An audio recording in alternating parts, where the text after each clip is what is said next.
So good morning everyone. Yesterday we started the introduction of financial reporting and financial reporting की starting से ही हमने अगर देखा जाए तो start किया था. Okay, now start हमने किया था कहाँ से? Sir introduction of financial reporting हमने बहुत कम लिखा था, आज थोड़ा सा ज़्यादा लिखेंगे कि sir what is financial reporting. Subject का नाम फाइनेंशियल रिपोर्टिंग क्यों है? So it deals with the reporting of financial statement, reporting of financial transactions in financial statement of corporate entities. Yes or no? As prescribed standards prescribed in India. या accounting standards prescribed in India. Okay, एक second, zoom भी चालू है. Okay. Now, next is कि अब अपने को ये समझना है कि यहाँ पर हमने इसके बाद रिपोर्टिंग का मतलब समझा. रिपोर्टिंग के बाद हमने काय का मतलब समझा कि यार फाइनेंशियल ट्रांजैक्शन क्या होता है. रिपोर्टिंग मतलब कोई इंफॉर्मेशन देना या रिपोर्ट करना कि ऐसा कुछ हुआ था. एंड फाइनेंशियल ट्रांजैक्शन का मतलब होता है कि ऐसा कोई ट्रांजैक्शन, इवेंट और कंडीशन कहाँ पर, बिजनेस में, जो कि एक्सप्रेस किस में हो रही है, टर्म्स ऑफ मनी में. इसके 5 एलिमेंट्स थे: असेट, लायबिलिटी और income, expenses and equity. Okay, financial statement बचपन से पढ़ा हुआ है. Financial statement section 2 clause 40. तो जब भी कभी भी कोई भी तुम्हारे मुंह पर बोलता है फाइनेंशियल स्टेटमेंट तो तुम्हारे दिल से आवाज आनी चाहिए सेक्शन 2 क्लॉज 40. सब सेक्शन नहीं, क्लॉज होता है. सेक्शन 2 में क्लॉज रीड करते हैं इसको. कॉर्पोरेट एंटिटी 4 टाइप की होती हैं: joint stock company, banking company, investment insurance company and NBFC. लेकिन जॉइंट स्टॉक कंपनी के अंदर भी 4 तरीके की कॉर्पोरेट एंटिटीज अपन ने समझी थी. जॉइंट स्टॉक कंपनी को पहली बात तो हमने समझा क्या था, it may be public, private, unlisted, listed. Okay, now holding company इसके अंदर पहला था 50% से ज्यादा अगर स्टेक आपका है. सब्सिडरी, जिसकी होल्डिंग है तो उसकी एक सब्सिडरी भी होगी. इन्वेस्टमेंट कंपनी या एसोसिएट कंपनी क्या होगी, 20% से ज्यादा but less than 50%. And joint venture, 2 और मोर companies come together to share resources for a specific task. Okay. अच्छा, स्पेसिफिक टास्क अचीव होने के बाद क्या ज्वाइंट वेंचर रहता है? Answer is no. Okay, now थोड़ा सा डिम हो रही टी शर्ट मेरी, बट ठीक है, it's okay, it is completely okay. फिर हमने अपने चैप्टर नंबर 1 स्टार्ट किया था. चैप्टर नंबर 1 में हमने इंट्रोडक्शन समझ लिया था कि भैया अकाउंटिंग स्टैंडर्ड बोर्ड है, किसने बनाया? ICAI ने. 1977 वाज द ईयर. उन्होंने क्या किया? एएस को ड्राफ्ट किया, अकाउंटिंग स्टैंडर्ड्स को ड्राफ्ट किया. अकाउंटिंग स्टैंडर्ड ड्राफ्ट करने के बाद पब्लिक के कमेंट्स लिए, उसको अप्रूव किया. अप्रूव करने के बाद नाफरा को भेजा, नेशनल फाइनेंशियल रिपोर्टिंग अथॉरिटी को भेजा. उन्होंने या तो फिर उसको इंडेस बना के या एएस बना के भेज दिया. Indian scenario prior to introduction of the Ind AS. पहले क्या होता था? तो गाइस चलो आज अपन थोड़ा सा चलते हैं स्टडी मटेरियल पर. ये कुछ थे, ये देखिए, ये दिख रहा है Indian scenario prior to incorporation of introduction of Ind AS. Yes और नो? दिख रहा है? नाउ इंडियस के पहले ये सिर्फ काम की चीज है, एमसीक्यू पार्ट में आ सकता है, इसलिए अपन यहां से इसको रीड ही करेंगे. See, prior to introduction of Ind AS, हम इंडियन अकाउंटिंग स्टैंडर्ड को शॉर्ट में क्या बोलते हैं? इंडियस. ये अपन ने कल समझा था. अच्छा, कल हमने इसकी कहानी भी समझी थी. कहानी क्या थी सर? 1973 में कुछ देश आए, यूरोप के कई सारे देश आए, ऑस्ट्रेलिया आया, यूएसए आया, मैक्सिको आया. तो इन सब ने मिलके बोला कि यार ट्रीटी साइन करते हैं, there should be one common financial language. One common financial language के माध्यम से उन्होंने एक कमेटी बनाई. इस कमेटी का नाम क्या था? IASC, international accounting standard committee, जिसका काम क्या था? इंटरनेशनल अकाउंटिंग स्टैंडर्ड्स बनाना. उन्होंने इंटरनेशनल अकाउंटिंग स्टैंडर्ड्स बनाए. इसी की तर्ज पे भारत में, इंडिया में ICAI, institute of chartered accountants of India ने क्या किया? उन्होंने भी एक अकाउंटिंग स्टैंडर्ड बोर्ड बनाया। अकाउंटिंग स्टैंडर्ड बोर्ड का काम क्या था सर? अकाउंटिंग स्टैंडर्ड बोर्ड का काम था कि अकाउंटिंग स्टैंडर्ड्स बनाना उस समय तक। कब तक? शुरुआत में। लेकिन जो IESC ने 1973 से जो गठित हुई थी और जो अकाउंटिंग स्टैंडर्ड बोर्ड था 1977 से, इन दोनों ने जो भी स्टैंडर्ड्स बनाए ये सारे के सारे रेकमेंडेटरी थे। क्या ये मैंडेटरी थे? Answer is no. यस और नो? देखो मैं आपको नोट्स दिखा देता हूं ना एक बार। ये अपन ने ऐसे ही कुछ पढ़ा था ना, ये देखो। यस और नो? ओके। इसके बाद अपन ने क्या किया था? Common financial board. ओके, यहां पे 1983 में इसको ऑस्को, जो भी बोलते हैं इसको, ऑस्को सॉरी, ये क्या है? एक तरह से सेबी है वर्ल्ड की। इन्होंने क्या बोला कि यार जो भी सिक्योरिटीज इशू हो रही हैं, अब उनकी तर्ज पे क्या होता है, बेसिस क्या होता है? Financial statements. तो उनकी रिपोर्टिंग के लिए जो स्टैंडर्ड्स हैं वो मैंडेटरी होना चाहिए। तो जब इन्होंने ये 1983 में बोला तो फिर IASC की तर्ज पे जो पहले अकाउंटिंग स्टैंडर्ड्स बन रहे थे, इंटरनेशनल अकाउंटिंग स्टैंडर्ड्स बन रहे थे, सन 2000 में, ईयर 2000 में इंटरनेशनल अकाउंटिंग स्टैंडर्ड बोर्ड का गठन हुआ। और इंटरनेशनल अकाउंटिंग स्टैंडर्ड जो बोर्ड ने IFRS इशू करना स्टार्ट किए। साथ ही साथ उन्होंने किसको कैरी कर लिया? IAS को भी अडॉप्ट कर लिया साथ में। तब तक इंटरनेशनल अकाउंटिंग स्टैंडर्ड 41 इशू हुए थे और IFRS जो इशू है आज तक वो है 17। ठीक है, हमारे कोर्स में कितने, वो हम बात करेंगे। अब जब ईयर 2000 में इंटरनेशनल अकाउंटिंग स्टैंडर्ड बोर्ड आया तो 2002 में सारे यूरोपियन पार्लियामेंट्स और जितने भी यूरोप के कंट्रीज हैं उन्होंने भी इसको इंप्लीमेंट कर लिया। और 2005 तक यूरोप में भी IFRS इशू हो गए और मैंडेटरीली फॉलो होने लगे। भैया 2006 में G20 समिट थी ऑस्ट्रेलिया में। वहां पर मनमोहन सिंह जी की जब अपने यहाँ पर सरकार थी, उन्होंने एक कमिट करा G20 समिट में कि भाई हम भी, इंडिया भी IFRS को अडॉप्ट करेगा, बट बाय कन्वर्जेंस। वो एज इट इज हम नहीं फॉलो करेंगे, हम अपनी इकोनॉमी को ध्यान में रखते हुए सारी चीजों को इंप्लीमेंट करेंगे, लेकिन बाय कन्वर्जेंस। यस और नो? ओके, ऑनलाइन आ रहा है आप समझ में? नाउ नेक्स्ट इज, जब कन्वर्जेंस किया तो सबसे पहला स्टेप क्या किया मालूम? जो अपने अकाउंटिंग स्टैंडर्ड ऑलरेडी इशूड थे ना, जो रिकमेंडेटरी थे, उनको मैंडेटरी कर दिया। इसके बाद अच्छा, उनको मैंडेट करने के लिए क्या इशू किया? कंपनी अकाउंटिंग रूल्स 2006, जो आज हम देखते थे ना CA इंटरमीडिएट में हमने पढ़ा, अकाउंटिंग स्टैंडर्ड 1 2 3 4 ऐसा। उसके बाद 2015 में उन्होंने लेके आए Indian companies accounting rules standard rules 2015, जिसके तर्ज पे इंड AS इशू हो गए। इसके बाद IFRS के कुछ हमने फीचर्स देखे थे इंड AS वगैरह के। क्या था? ये प्रिंसिपल बेस्ड थे, रूल बेस्ड नहीं थे। फेयर वैल्यू का यूज भयंकर है। आगे जाके मैंने बोला था ना कि अभी तो ये एक ऐसा है कि अभी शुरुआत है, इस पे ना आगे जाके कानून भी बनेंगे। अभी फेयर वैल्यू पे कोई कानून नहीं है, क्योंकि क्या है, इसी के बेसिस पे तो फ्यूचर वैल्यू आ रही है। फ्यूचर वैल्यू के बेसिस पे हम फाइनेंशियल स्टेटमेंट्स पे रिपोर्टिंग कर रहे हैं, फिगर्स निकाल रहे हैं, तो कहीं ना कहीं आगे जाके लोग इसको भी मैनिपुलेट करने लगेंगे। सो इसके भी कानून की ज़रूरत पड़ेगी। ये बहुत इंपॉर्टेंट एस्पेक्ट है। और हाँ, इसके लिए एक तर्ज पे फेयर वैल्यू के तर्ज पे एवेल्युएशन के कोर्स भी, अगर आप CA बन जाते हैं, उसके बाद आप, जैसे हमारे तरुण महाजन सर हैं, रोहित खंडेलवाल सर हैं, तो ये लोग क्या करते हैं, इन लोगों ने रजिस्टर्ड वैल्यूएशन का कोर्स किया। तरुण सर ने तो सर्टिफाइड वैल्यूएशन एनालिस्ट का कोर्स भी कंप्लीट कर लिया है। तो इसकी प्रैक्टिस आप और आगे कर सकते हैं after becoming a chartered accountant. Okay, focus काय पे रहता है? यहाँ पे हमेशा ग्रुप पर रहता है। ग्रुप मतलब कंसोलिडेटेड फाइनेंशियल स्टेटमेंट पे रहता है। पूरे परिवार की बात होती है, सबका साथ सबका विकास। आई डिडंट मीन टू से कि बीजेपी का है, ठीक है।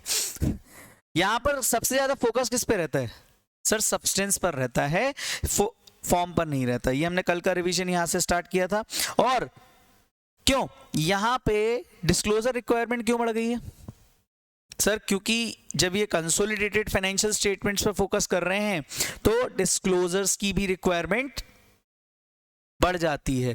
क्योंकि क्या होता है, मैंने कल तुमको बताया था ना कि एक है एच लिमिटेड और एक है डी लिमिटेड, और इन दोनों के जो फाइनेंशियल्स हैं, लेकिन इनके बीच में जो कॉमन ट्रांजैक्शंस हैं वो तो कैंसिल हो जाते हैं, लेकिन इन पे भी क्रॉस चेक होना चाहिए, और जब वो क्रॉस चेकिंग के लिए क्या चाहिए, that's the thing. Okay, India not adopted IFRS but adopted with convergence, ये क्लियर है। तो फिर क्या इंडिया IFRS के बराबर है? No sir, there are few minor differences sir in the form of carve ins and carve outs. Carve ins में दो चीजें थी, रेस्ट्रिक्शन ऑफ ऑप्शन, मतलब हमने ना कई सारे अल्टरनेट ट्रीटमेंट्स को कम कर दिया, plus terminology difference. Terminology difference मैंने आपको कल एक बताया था, क्या था कि अगर हम बैलेंस शीट की बात करते हैं, इंडिया में अगर हम बात करते हैं तो बैलेंस शीट बोलते हैं, वो IFRS में क्या बोलते हैं, स्टेटमेंट ऑफ फाइनेंशियल पोजीशन। और अगर हम बात करें PL प्रॉफिट और लॉस, तो वो IFRS में उसको बोलते हैं कि statement of financial performance, right. So ये टर्मिनोलॉजी डिफरेंस है। अच्छा एक बात बताओ, क्या ये जो टर्मिनोलॉजी डिफरेंस है इससे कोई सिग्निफिकेंट इंपैक्ट पड़ता है क्या? नहीं यार, PL है, वो सेम चीज ही तो है एक तरह से, राइट। तो नाम कुछ भी हो, ट्रीटमेंट पे फोकस होना चाहिए। फंडामेंटल डिफरेंसेस कार्व आउट्स के रूप में, फंडामेंटल डिफरेंसेस हो सकता है किसी चीज को हम ज्यादा प्रिवेल कर रहे हो, किसी चीज को वो ज्यादा प्रिवेलेंट मानते हो। अच्छा, नंबरिंग हमने समझी थी लास्ट में। सर IFRS जो इशू हुए थे 1 to 17, उसको इंड AS 101 से 117 बोला गया, और जो IAS थे, जो इंटरनेशनल अकाउंटिंग स्टैंडर्ड कमेटी ने इशू किए थे, उसको इंड AS 1 से लेके 41 तक लिया गया। कौन कौन से सिलेबस में है हमारे, ये हमने नोट कर लिए थे, बस इतने से हैं, और ये हमें सारे के सारे पढ़ने हैं। Is that clear? Okay, now आते हैं जहां से हमें स्टार्ट करना था, Indian scenario prior to introduction of Ind AS in India. समझते हैं थोड़ा सा, मैं इसको हाईलाइट भी करता चलूंगा ताकि अपने को पता चलता रहे, और चाहोगे तो बोलोगे तो मैं इसको ना क्रॉप करके उस फाइल में एडिट कर दूंगा, तो एक कंपाइल्ड फाइल भी हो जाएगी अपनी। Okay, prior to introduction of Ind AS, ठीक है, which are accounting standard duly converged with IFRS, ये हमें मालूम है। अब हम यहाँ पे जो पढ़ेंगे ना, जो हमने वो स्टोरी खत्म करी ना, वो बेस लेके चलेंगे ना, तो ये चैप्टर और आसान हो जाएगा अपने लिए। Accounting standard board has issued various AS to deal with the reporting method. अच्छा कोई सुनो, इंड AS तो थे नहीं, तो IFRS वहां इशू होते जा रहे थे, तो हमारा जो अकाउंटिंग स्टैंडर्ड बोर्ड था उसने क्या किया कि कई सारे अकाउंटिंग स्टैंडर्ड्स इशू करता गया वेरियस रिपोर्टिंग मैटर्स पर, ठीक है। अब कैसे कि 2002 में, ईयर 2002 में उन्होंने 27 अकाउंटिंग स्टैंडर्ड लॉन्च करे। कितने? 27 accounting standard. List thereof respective applicability as under. ये कौन से थे? या तो कंपनीज पे लगेंगे, या SMEs पे, या फिर नॉन कॉर्पोरेट एंटिटीज पे। कौन किस पे लगेगा ये देखो, AS1 सब पे लगता था, AS2 हमने पढ़ा, ये सब पढ़ा हुआ है बस एक रेफरेंस के लिए, ये सभी पे लगता था। सभी पे मतलब सर ये लगता था कॉर्पोरेट एंटिटीज पे भी, जिन पे इंड AS भी लगते हैं, उस समय पे तो इंड AS थे नहीं, तो ये तो लगता ही था, प्लस स्मॉल मतलब SMCs, then level 1, level 2, level 3 और लेवल 4, इन सब पे लगता था, हमने इंटरमीडिएट में पढ़ा हुआ है। कैश फ्लो सब पे लगता था, लेकिन सिर्फ लेवल 2, लेवल 3, लेवल 4 पर नहीं लगता था। ऐसे AS4 था, 5, 6, 7 के बाद 9, 10, 11, 12, ये कुछ पार्शियली एग्जाम्ड थे, मतलब कंप्लीटली एप्लीकेबल नहीं होते थे। कुछ चीजें इनकी मैंडेटरी थी, कुछ चीजें फॉलो नहीं करनी थी। 12, 13, 14, 15, 16, 17, वही सारे AS जो आपने पढ़े हुए हैं, ठीक है। सर हमने सुने थे बचपन में AS 32 तक थे, है ना, ये तो 29 ही हुए टोटल, और वैसे देखा जाए नंबर्स में तो सिर्फ 27 ही है। तो मैं आपको एक बात बताता हूँ, इन्होंने ना बीच में ये जो अकाउंटिंग स्टैंडर्ड थे ना, इसमें एक AS 30, 31, 32 जो थे, वो शुरुआत से लास्ट तक वो रिकमेंडेटरी ही रहे वो, लेकिन जैसे ही इंड AS आए, आपको बता दूं, पहले हुआ करता था एक AS 30, 31, 32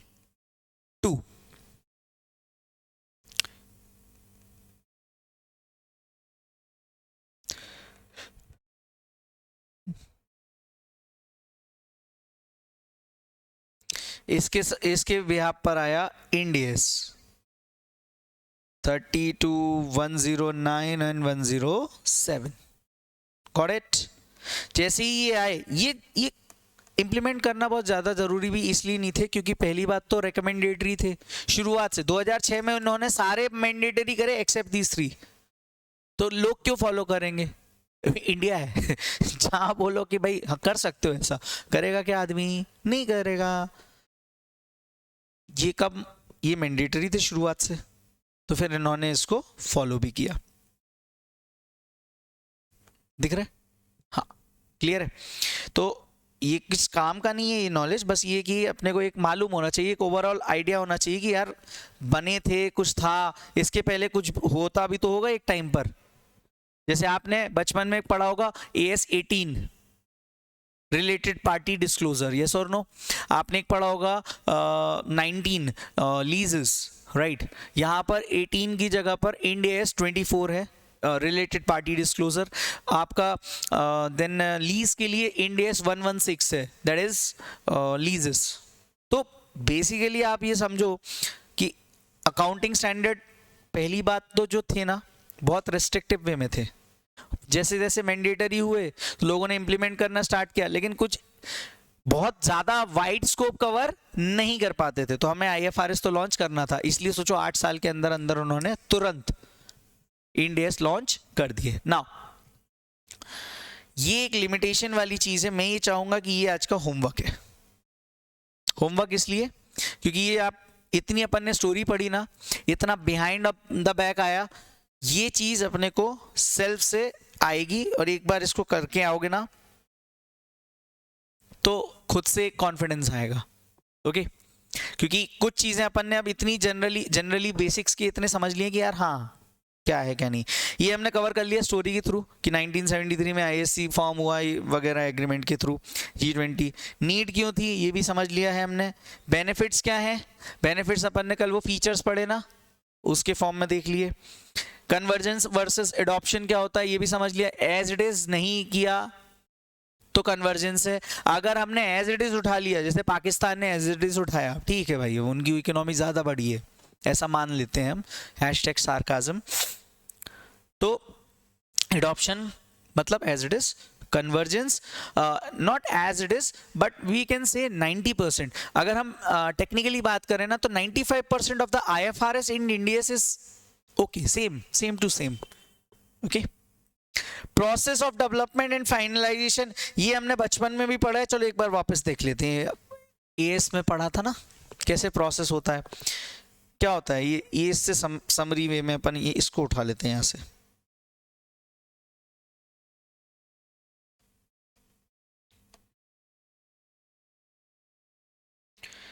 और यहीं से चालू कर देते हैं इसको। देखा? सबसे पहले क्या होता है? IASB इश्यूज न्यू IFRS और update the existing one.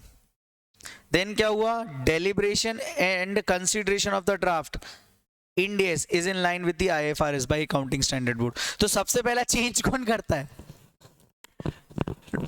IASB जो 2000 में फॉर्म हुआ था, याद है? वो चेंज कुछ करेगा या अपडेट लेके आएगा, वो एक अपना अपडेट डालेगा। ठीक है? हम भी क्या करेंगे? डेलिबरेटली, क्योंकि हमने 2006 में कमिटमेंट दे दी। ओके? और एक बार जो इन्होंने कमिटमेंट दे दी उसके बाद किसी की नहीं सुनी इन्होंने। इंड AS भी नया अपना IFRS के लाइन में एक ड्राफ्ट तैयार करता है, जैसे अकाउंटिंग स्टैंडर्ड बोर्ड में एक ड्राफ्ट होता था। Circulation of draft Ind AS to council members of ICI की काउंसिल मेंबर्स को जाता है और स्पेसिफिक आउटसाइड बॉडीज, बाहर की कुछ बॉडी जैसे नाफरा, MCA वगैरह। Public comments,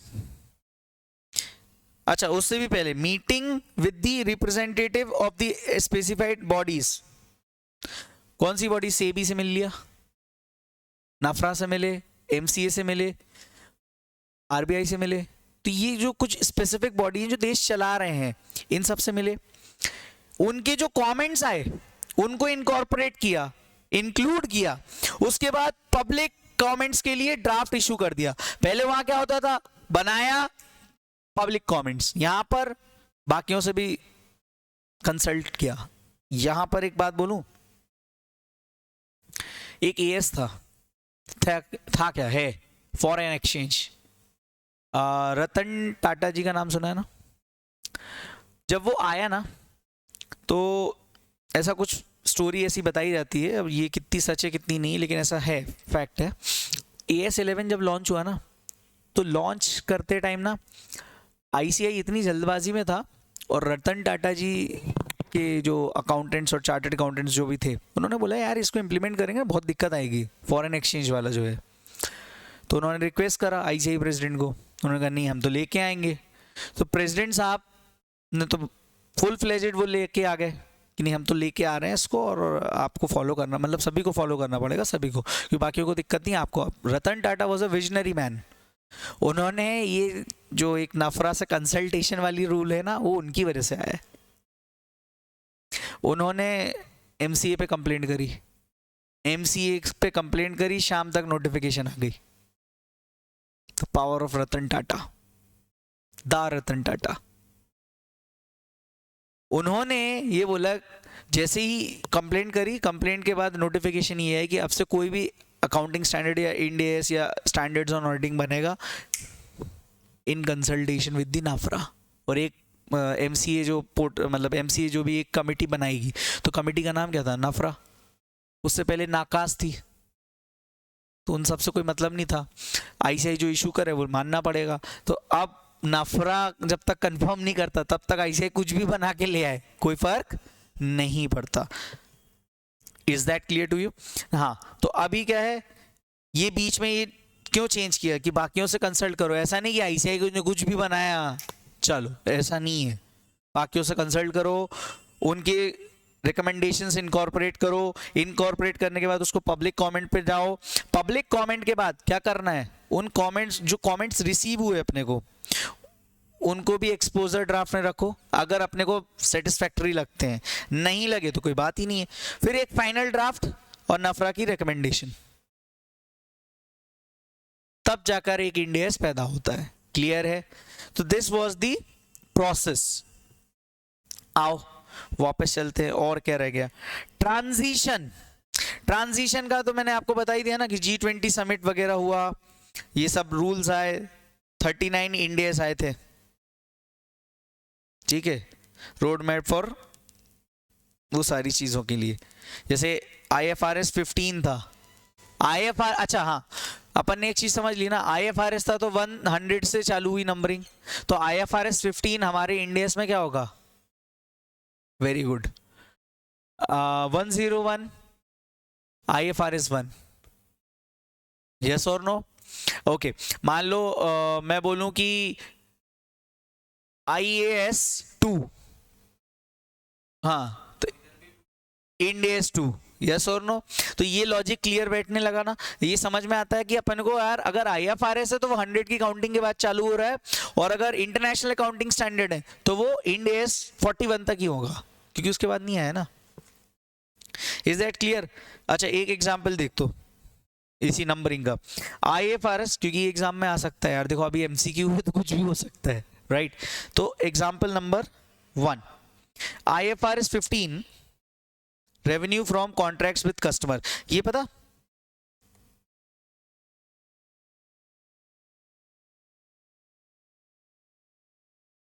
guidance notes plus जितनी तरीके से हम इनकम जनरेट कर रहे हैं, that is the revenue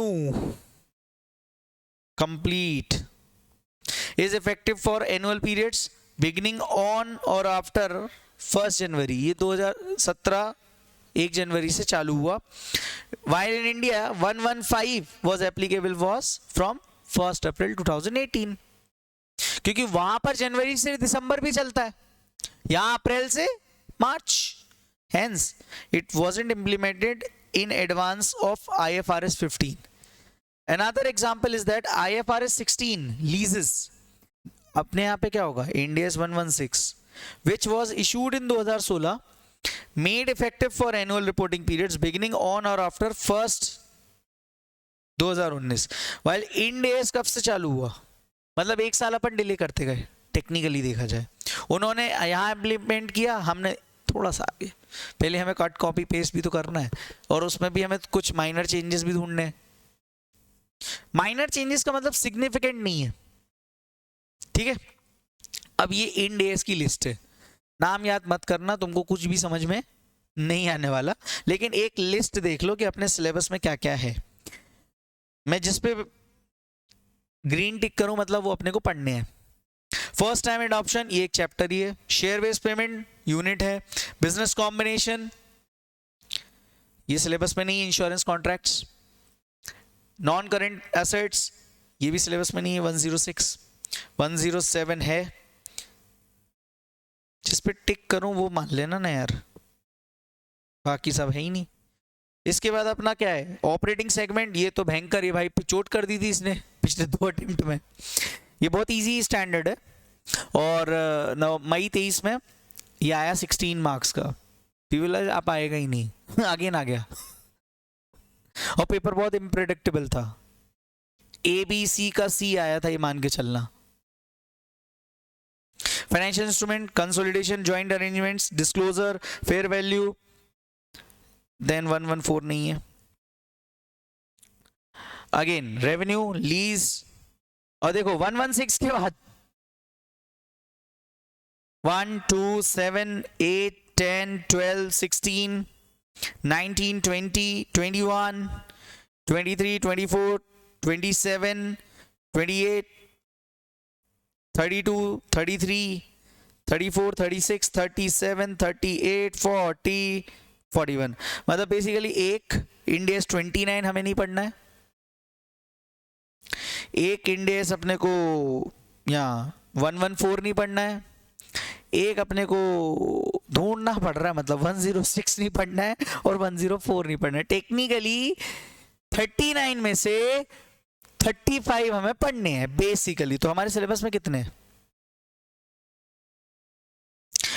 overall कितने इशू हुए सर? 39 इशू है, जिसमें से 4 सिलेबस पे नहीं है, ये याद रखना है।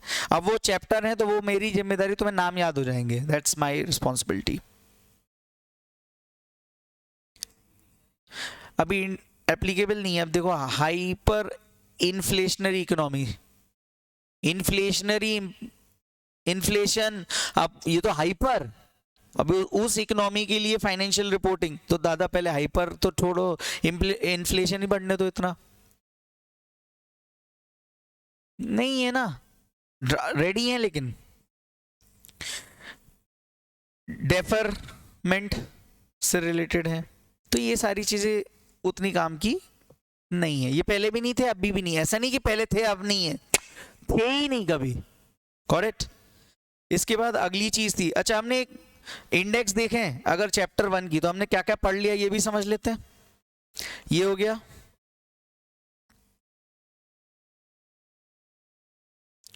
ये होमवर्क है आज का, ये हो गया, ये हो गया, ये हो गया, ये हो गया, ये भी हमने समझ लिया। ट्रांजिशन में भी हमने, अच्छा ये भी हमने देख लिया। नंबर्ड, स्ट्रक्चर्ड, स्ट्रक्चर रह गया है। चलो आओ देखते हैं हाउ इट वाज स्ट्रक्चर। तो एक हेडिंग डालते हैं, स्ट्रक्चर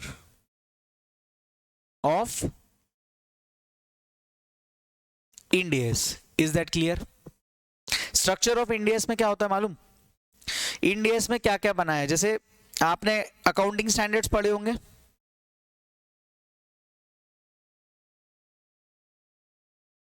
ये देखो हाउ इंडियस हैव बीन। अच्छा ये नंबर तो अपन ने पढ़ लिया ना, तो अब यहां से हम आज का लेक्चर हम फुल फ्लेजेड अगर देखें तो एक हमने कॉन्सेप्ट क्या कवर किया इससे पहले, अकाउंटिंग स्टैंडर्ड प्रायरली क्या थे, लेकिन अब सबसे इंपॉर्टेंट है स्ट्रक्चर। स्ट्रक्चर में क्या है, सबसे पहले ऑब्जेक्टिव। ऑब्जेक्टिव क्या होता है कि यार ये इंडेस को लाने के पीछे तर्क क्या है, समझे? जैसे अकाउंटिंग स्टैंडर्ड लाए तो किसी न किसी तर्क पे लाए थे ना, इंडेस सॉरी अकाउंटिंग स्टैंडर्ड 20 लाए थे, क्यों लाए थे? Number of equity shares through out the year घटते बढ़ते रहते थे, और हम एफएम में क्या सीखते थे, तो फिक्स है इतने ही शेयर्स हैं, वो तो ईपीएस एक पर्टिकुलर टाइम का है। तो इंड एस 33 बोलूं या फिर AS 20 बोलूं, तो वहां वेन्स, weighted average number of equity shares निकालते हैं, ठीक है। इंड एस 33 में एक एक्स्ट्रा फोकस काय पे है, कंसोलिडेटेड फाइनेंशियल स्टेटमेंट, कि पेरेंट कंपनी का, पेरेंट मतलब होल्डिंग कंपनी का EPS क्या होगा, बेसिक EPS क्या होगा, डाइल्यूटेड क्या होगा, स्वेट क्या होगा, और पूरे कंपनी का जितने भी ग्रुप में जितने भी स्ट्रक्चर है उनमें क्या क्या होगा उस बेसिस पे। तो पहला चाहिए इस ऑब्जेक्टिव, स्कोप किस किस पे एप्लीकेबल है किस पे नहीं है, और पूरा इंडिया से हम इसी पे पढ़ने वाले हैं। फिर कुछ डेफिनेशन होंगी definitely, content, disclosures, transitional provision. पहले एएस में क्या होता था, अब क्या है, अरे ऑब्वियसली ये तो देखना ही पड़ेगा ना। और लास्ट में कुछ अपेंडिक्स, जैसे शेड्यूल 3 में अपेंडिक्स दी थी, फॉर्मेट वगैरह कुछ, दैट्स इट। तो ये 7 टर्म्स हैं, ये भी अगर अब तुम रीड करो तो ठीक है, नहीं करो तो भी एक अंडरस्टैंडिंग तुमको पता है, बिकॉज तुम सीए फाइनल में हो, तुमने आर्टिकलशिप ऑलमोस्ट 1 से 2 साल कर ली है, यस और नो। पहला ऑब्जेक्टिव, देखना नहीं इधर, ऑब्जेक्टिव, सेकंड स्कोप, तीसरा डेफिनेशंस, चौथा कंटेंट, पांचवा डिस्क्लोजर्स, छठवां ट्रांजिशन, और सातवां अपेंडिक्स। तो बेसिकली अगर अपन देखें तो अपने को इतना पढ़ने की जरूरत नहीं है। देखो मैं बिल्कुल भी ये नहीं बोलूंगा कि अपने को मास्टरी करनी है, मेरा फोकस सिर्फ और सिर्फ तुम्हारे मिनिमम 60-70 नंबर पे है, बस इतने, इससे ज्यादा नहीं। बाकी जो तुम लाए वो तुम्हारा। तो पहली चीज क्या थी, क्या थी,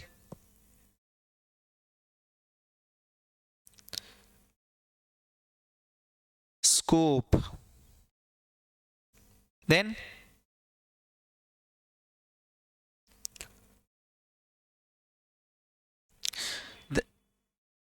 क्या, कंटेंट, इसके बाद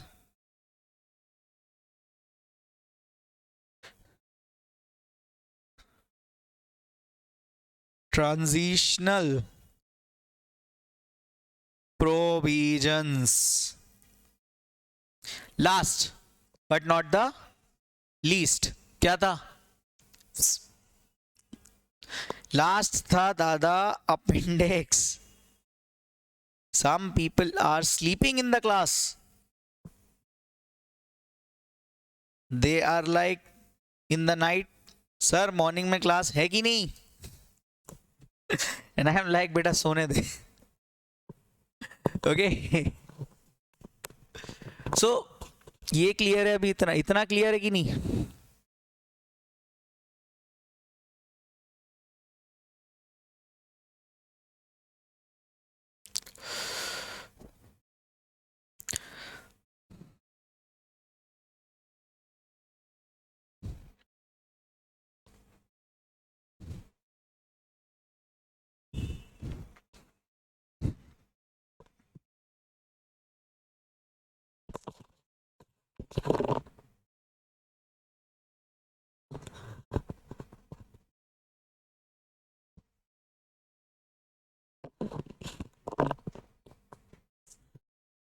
ठीक है,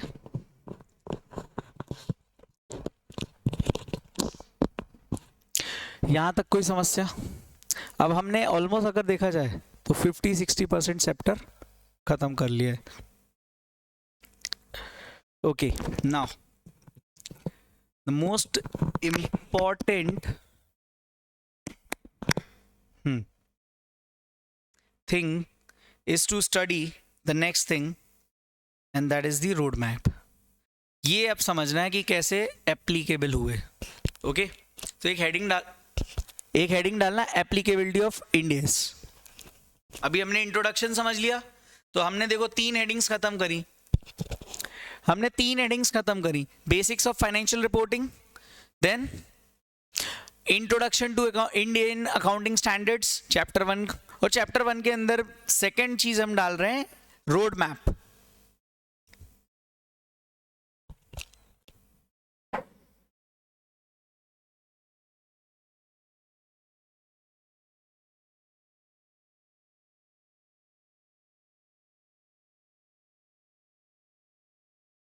और एक काम भी करेंगे, चैप्टर जब खत्म होगा ना तो रिवीजन यूट्यूब पे डाल देंगे। Got it? अच्छा, एक चीज अपने को मैंने पता मॉड्यूल क्यों ओपन किया, so that you could also have faith कि यार ये चीज खत्म हो गई अपनी, मतलब एक रहता है ना क्लास खत्म होने के बाद बर्डन रह जाता है, स्पेशली फाइनल में मॉड्यूल रह गया। तो अभी तेरे को मैं बोलूँ ना, तेरे को सिर्फ 2 पैराग्राफ देखने, एक तो लिमिटेशन ऑफ एएस और दूसरा अगर मैंने क्या बोला था, ये जैसे नंबर कैसे हुआ। अब नंबरिंग के लिए तू पढ़ेगा तो तेरे को स्टोरी बैक एंड पे क्लियर है, तो भी तू पढ़ लेगा तो हो जाएगा तेरा काम अब, लेकिन पढ़ने की जरूरत वैसे नहीं है अब। नाउ इवन अपन ने एग्जाम्पल 1 भी कर लिया है, अपन एक भी ऐसा क्वेश्चन नहीं छोड़ेंगे जो एग्जाम में आएगा और हम नहीं कर पाए। मतलब ये मान के चलना मई 18 में हो सकता है, यू कुड मई 24 में you could score, you know, but unfortunately you could not because your attempt is not in May 24। तब तक सर 3 बार रिवीजन कर लेंगे अपन, है ना, टच वुड। नाउ क्या एडिंग डाली दोस्त यार, स्क्रीन पे अब दिख रहा है, ऑनलाइन आवाज आ रही है ना? ये तुमको डाउट आते हैं कि नहीं, तुम ऐसे खोल के चालू हो जाते हो? 2 चीजें होती हैं, 2 चीजें होती हैं, ये तो बहुत अच्छा पढ़ रहे हो, ये तुम्हें कुछ नहीं आ रहा। ओके चलो, नहीं मैंने देखो एक चीज बोलूंगा ट्रस्ट के साथ, तुम्हारा टाइम वेस्ट नहीं होने वाला है, ठीक है? हाँ चलो, हेडिंग क्या थी अपनी? रोड मैप ऑफ इंडिया, इसमें कुछ नोट्स भी लाया था। चल तो रोड मैप पे ना, रोड मैप से पहले कुछ चीजें हम देख लेते हैं, समझ लेते हैं, और समझने के लिए उसको अप्लाई भी कर लेते हैं कि सर रोड मैप से पहले ये पढ़ो क्या लिखा है।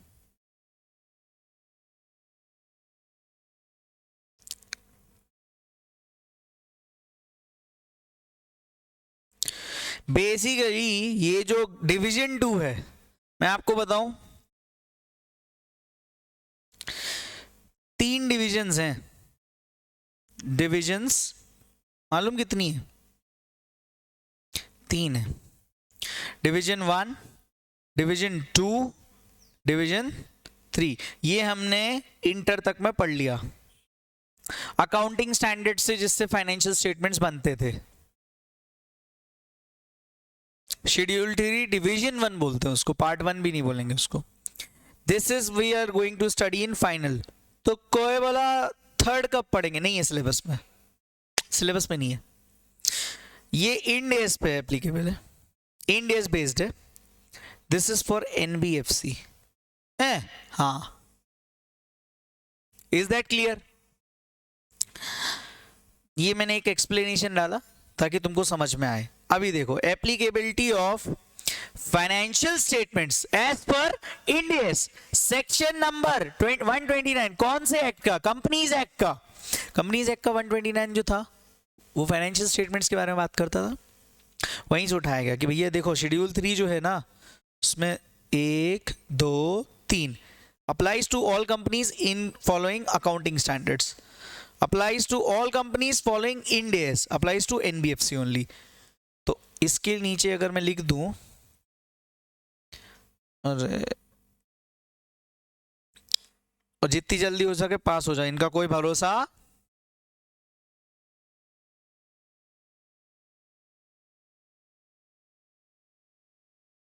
क्या हमें इस पे डिस्कशन करना है? नहीं, बट इसकी एप्लीकेबिलिटी है कि इंडेस एनबीएफसी पे भी कैसे लगे।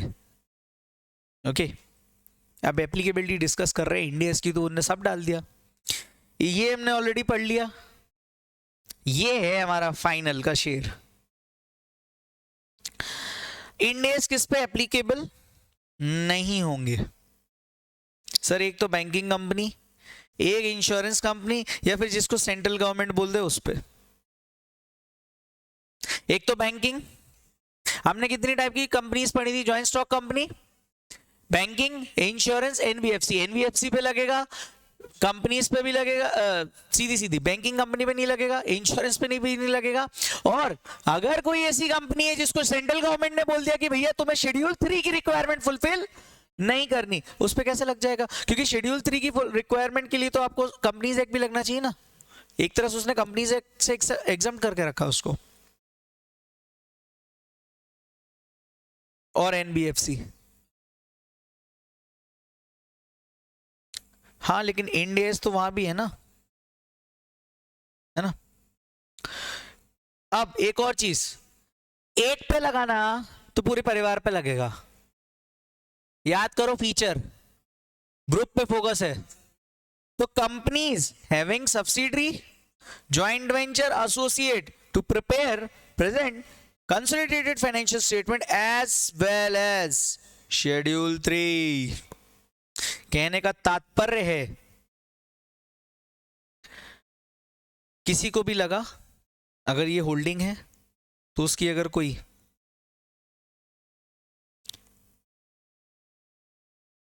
गॉट इट, वो अपन डिटेल में अभी इसके बाद ले रहे हैं। एक और बेसिक फीचर मालूम, अथॉरिटी। इंडिया में पता लॉ बहुत ज्यादा प्रेवलेंट है, आईएफआरएस वाले नहीं मानते ऐसा। आईएफआरएस वाले बोलते नहीं, जो अकाउंटिंग मतलब रूल्स में दिखा है आईएफआरएस में दिया वो प्रेवलेंट होना चाहिए। यहाँ पे है कि भैया नहीं, लॉ बड़ा, देन इंडेस, देन शेड्यूल 3। मतलब सबसे पहले कॉन्ट्रडिक्शन अगर हुआ तो किसकी सुनोगे? देन अगर वहां भी नहीं है तो गॉट इट। अगर, और आईएफआरएस में क्या होता है पहले ये, मतलब आईएफआरएस, वहां इंडियस थोड़ी बोलेंगे, वो आईएफआरएस बोलेंगे। और यह law, is that clear? Okay, ये अपन ने थोड़ा बेसिक समझ लिए। अब आते हैं इस पे एप्लीकेबिलिटी पर। तो चलो अपन कुछ लिखना चालू करें। बैठे बैठे क्या करें, करना है कुछ काम तो कर ही लेते हैं। चलिए आइए,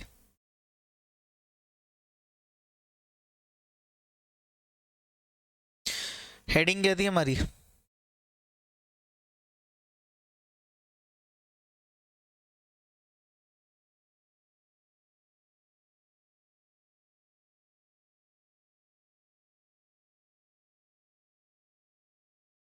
ओके चलिए,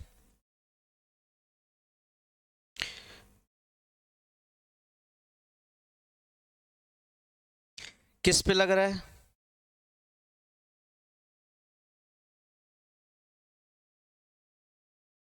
कंपनी।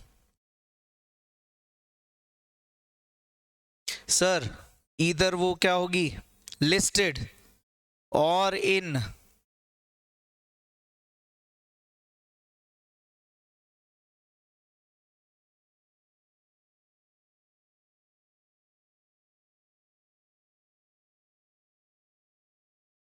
देखो लिस्टिंग और in the process of listing. Is that clear to you? Speed ठीक है ना, स्लो तो नहीं है? मतलब स्पीड इन द सेंस कि एक्सप्लेनेशन में। ओके मतलब कुछ भी ऐसा लगे ना तो बोल देना।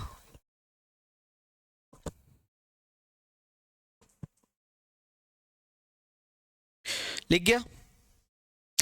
इन दी प्रोसेस ऑफ लिस्टिंग हमने कल समझा था, इसका मतलब समझ लेते हैं। यहां पे मैं अलग पेन से लिख ले रहा हूं, you see I have multiple colours.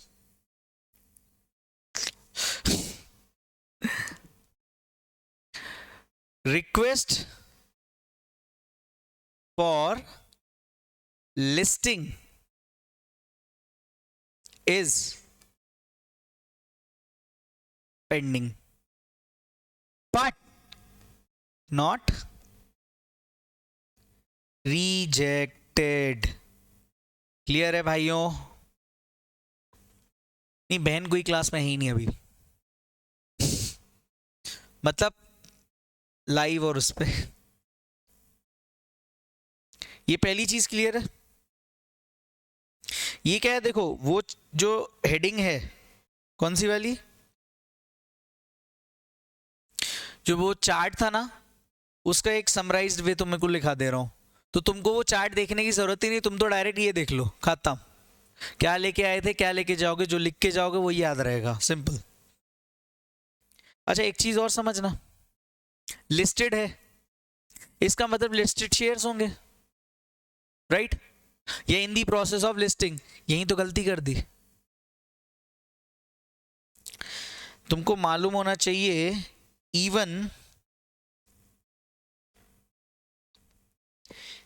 even a private company can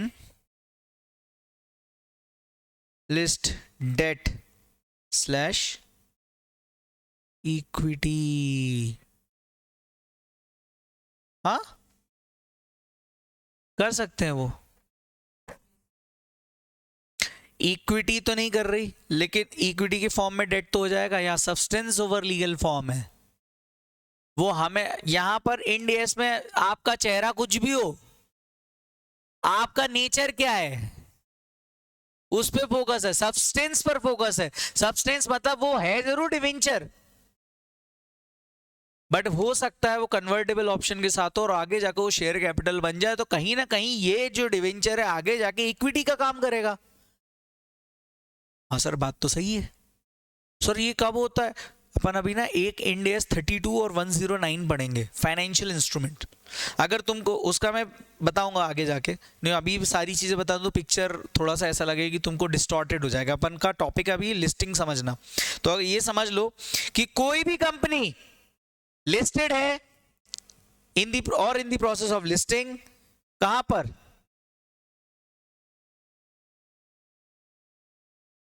कहां पर? Obviously sir share market in India.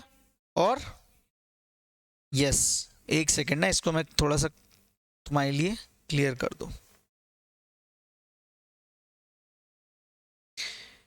Can have listed debt securities, और इसको ऐसे लिखना नोट के फॉर्म में, क्लियर है?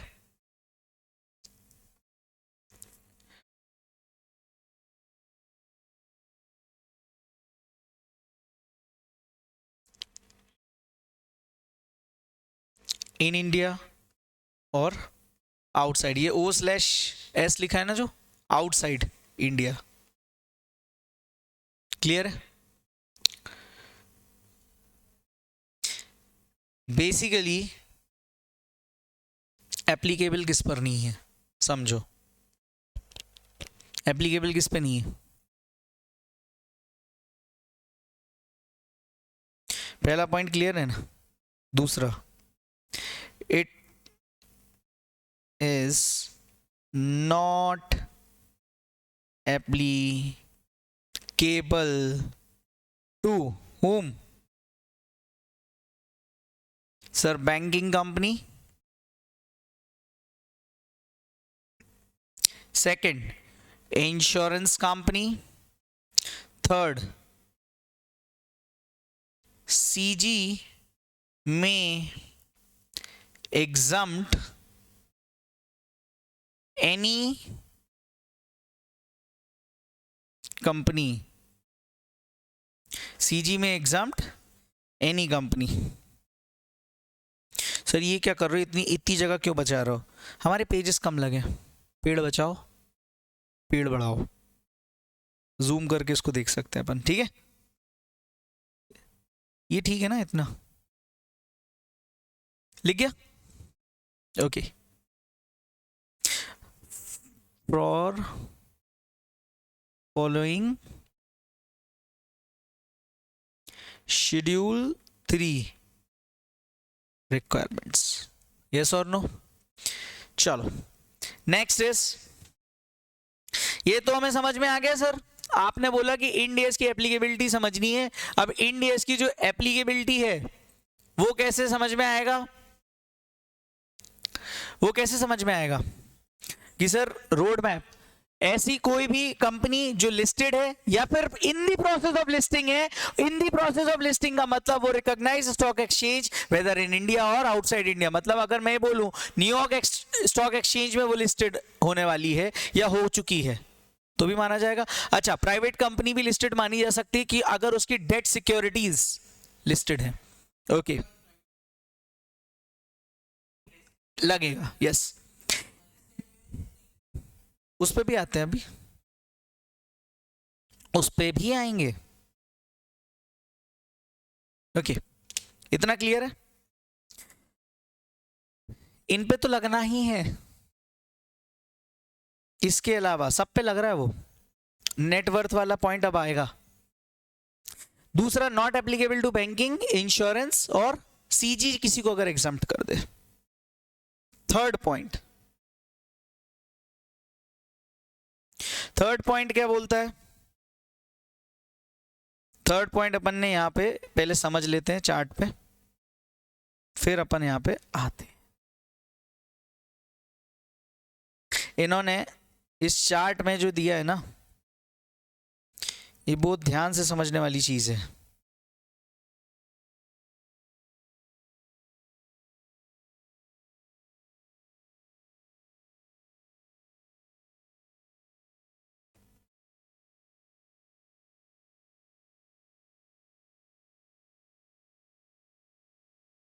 देखा?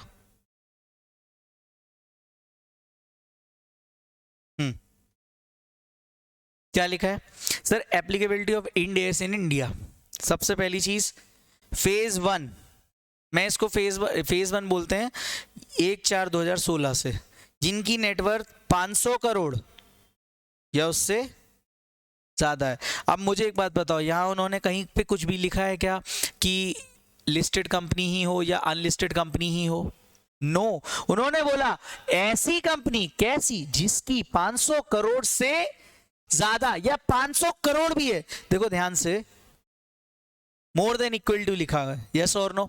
तो मोर देन इक्वल टू का मतलब क्या होता है? ईदर 500 करोड़ और मोर देन 500 करोड़। क्या है भैया? नेटवर्थ।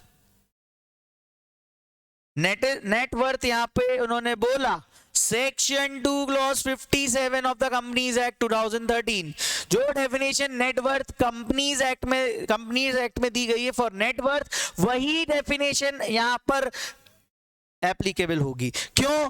कॉमन सेंस भाई। कहां पे दिया हुआ है ये?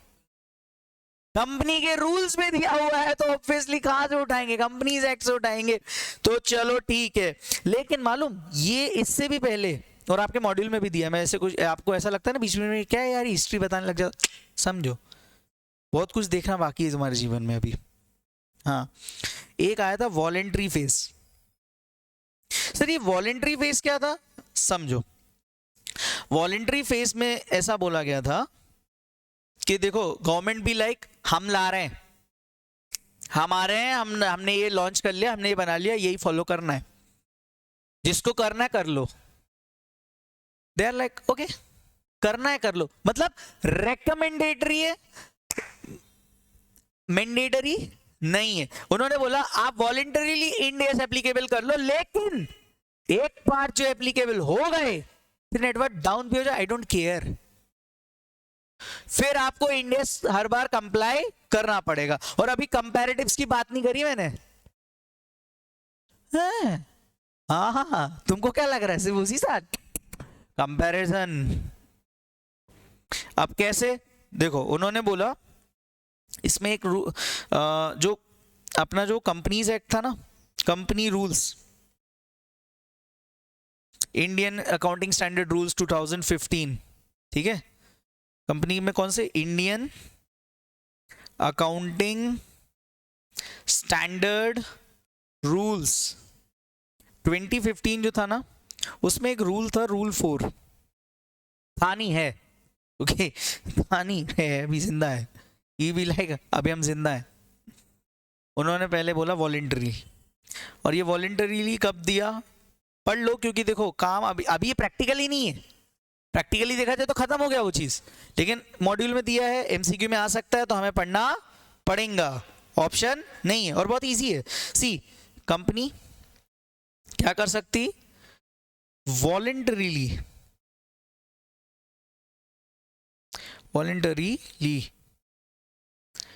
Adopt Ind AS from financial year starting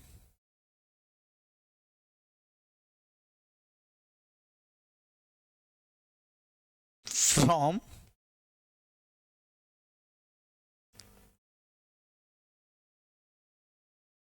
first April 2015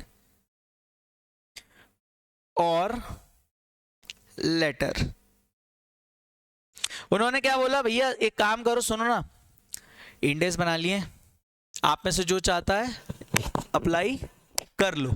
क्या कर लो, Ind AS को अप्लाई कर लो अपने पे।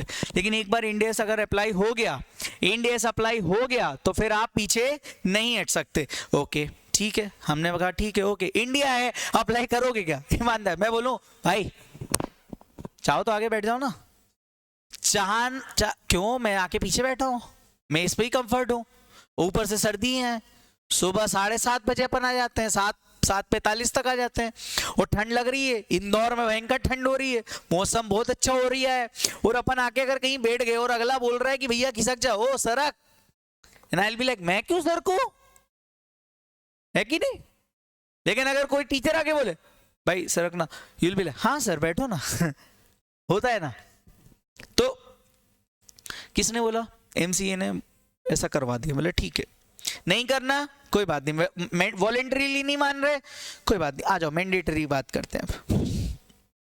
उन्होंने मैंडेटरी जो प्रोविजन लेके आए ना वो ये थे, मैं इसको ब्रैकेट में अगर लिखना चाहूं ना यहाँ पे, mandatorily, is that clear to you? Okay, mandatory में क्या हुआ, नेटवर्थ अगर आपकी क्या है 500 करोड़ से ज्यादा, कब से, financial year starting from 2016, 1 April 2016, वो कब थी, 1 अप्रैल 2015 से लेके आप कभी भी खुद से लगा लो। मतलब एक तो वो चल ही रहा है कि आप खुद से चाहो तो लगा सकते हो Ind AS, ठीक है, लेकिन 1/4/2016 को उन्होंने ये बोला कि भैया इस डेट से तो आपको, अगर आपकी नेटवर्थ 500 करोड़ या उससे अधिक है तो आपको लगाना ही पड़ेगा। ये रूल क्लियर है? अभी ये रूल खत्म हो जाए उसके बाद आपके काफी डाउट्स आएंगे, तो इसको सुनते चलना भी ध्यान से। इसमें ना बारीकी से अपन इसको छीलेंगे, जैसे अपन ने फाइनेंशियल रिपोर्टिंग की डेफिनेशन को छीला था। ओके, ये समझ में आया? अब कोई बोला नेटवर्थ क्या है, राइट? तो चलो नेटवर्थ के लिए भी मैंने कहा लिखोगा कौन है यार, सर्दियां हैं हाथ जम गए मेरे, इसी को उठा लें।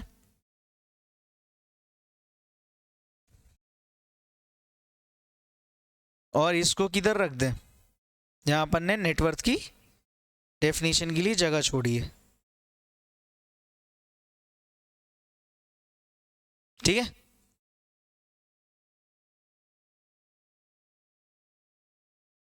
दिखा, स्क्रीन पर दिख रहा है online? Please reply, please reply. हाँ यार मेरा फेवरेट कलर ब्लैक है, थैंक यू।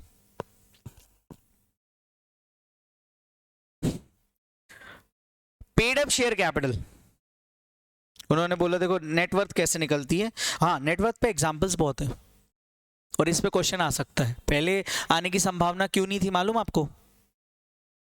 क्योंकि भाई साहब पहले तो आपके पास कुछ था ही नहीं ना मॉड्यूल में इससे रिलेटेड, ये चैप्टर ही पहली बार एज ए चैप्टर आया है। हाँ, तो नेटवर्थ क्या था, paid up share capital plus reserves made out of the profits. Reserve made out of the profit क्या होता है, जनरल रिजर्व, ये सब चीजें। ईशॉप रिजर्व,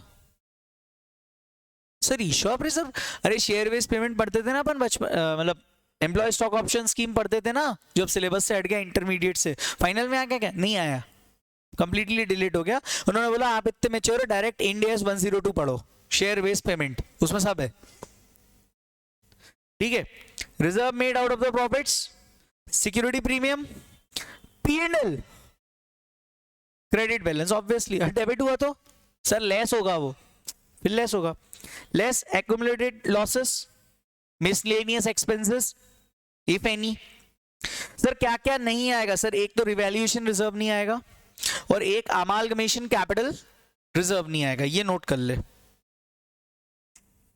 मैं भी नोट करूं तो को ऐसा नहीं लगना चाहिए तू अकेला लिख रहा है।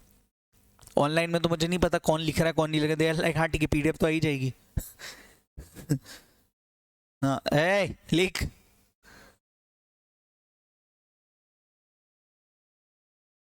क्या ये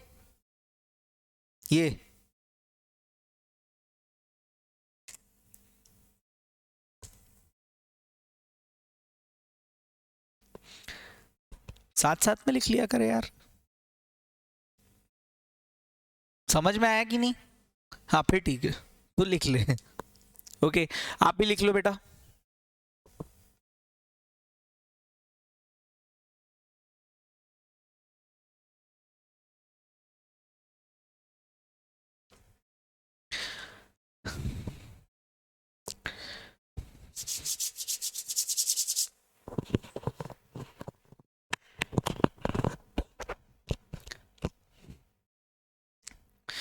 आई थिंक इसको साइड में करूं, पहले इसको लिख लेना एक्सेप्शन। एक्सेप्शन ऑलरेडी लिख लिए क्या? लिख लिए क्या? ये लिखा वॉलेंट्री फेज, ये लिखो पहले, पहले ये लिख लो, ये लिख लिया। तो दोस्तों और जल्दी लिखो संस्कार भाई।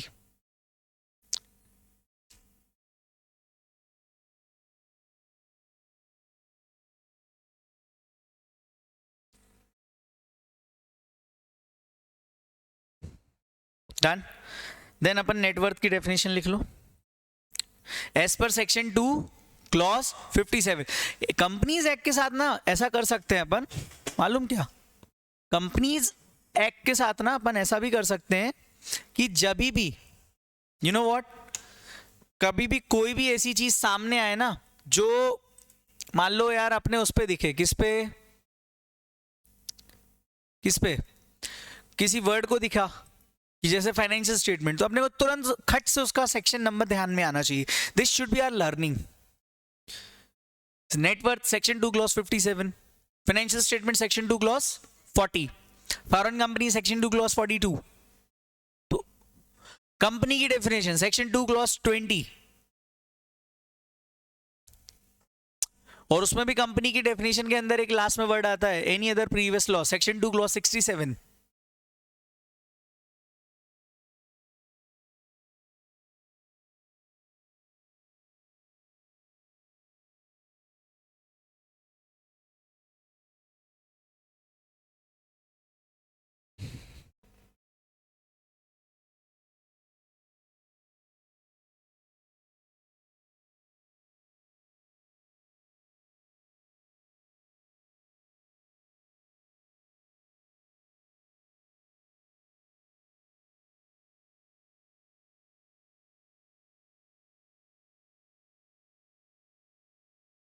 क्लियर है?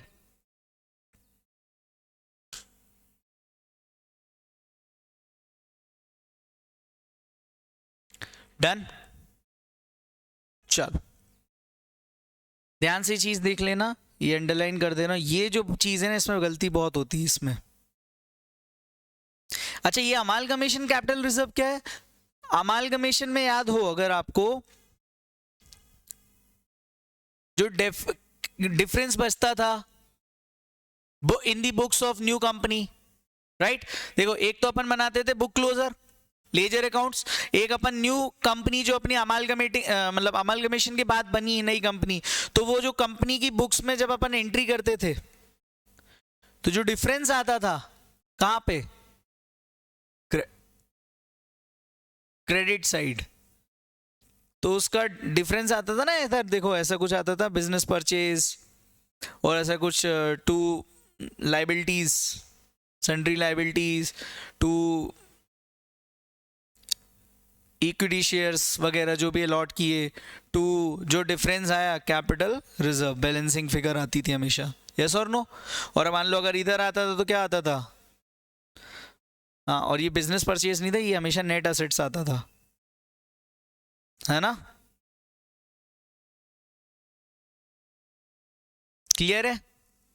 आपको नाटा सर ने जब अमलगमेशन AS14 पढ़ाया होगा तो आपको बहुत क्लियरली याद होगा कि नाटा सर जब आपको जनरल एंट्री कराते थे ना in the books of new company, amalgamation के बाद जो नई कंपनी होती थी, तो नेट असेट्स टेकन ओवर, पूरे मार्केट में कई बार ना टीचर्स जैसे ना क्या करते हैं, नेट असेट्स, तो जो टेकन ओवर किया वही तो आएगा, जो टेक ओवर ही नहीं किया उसको कहां से ले लोगे आप, राइट।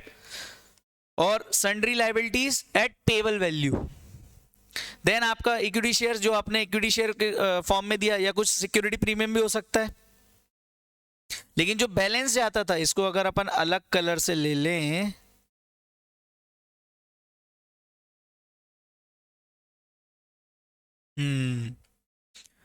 और या फिर गुडविल आती थी पिंक ब्लू जो भी है, क्लियर है।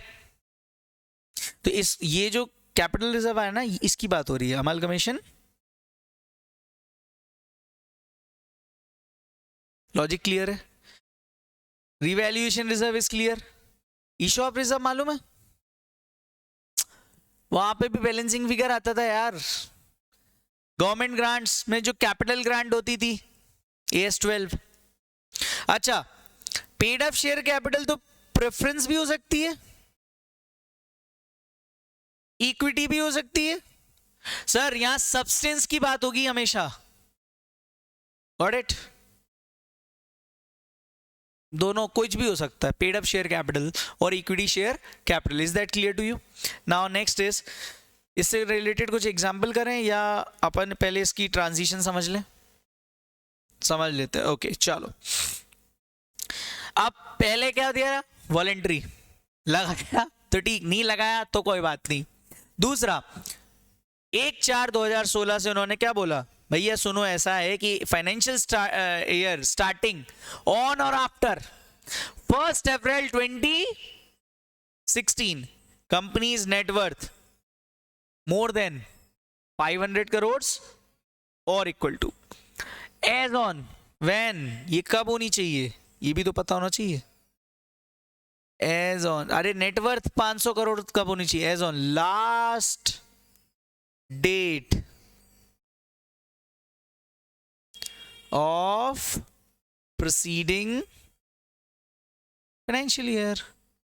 अरे आप जो लिमिट चेक करोगे, ऐसा थोड़ी कि 10 साल पुरानी लिमिट चेक कर लो, आपको जो लास्ट डेट है फाइनेंशियल ईयर की लास्ट डेट, उस दिन तक कितनी नेटवर्थ थी आपकी, दैट शुड बी, हाँ वो वहां पे रेलेवेंट होगी। तो आपको ये देखना पड़ेगा कि 31/3/2016 तक की जो नेटवर्थ है उसके बेसिस पे 1/4/2016 पे इंडियस लगेंगे या नहीं लगेंगे। Is that clear?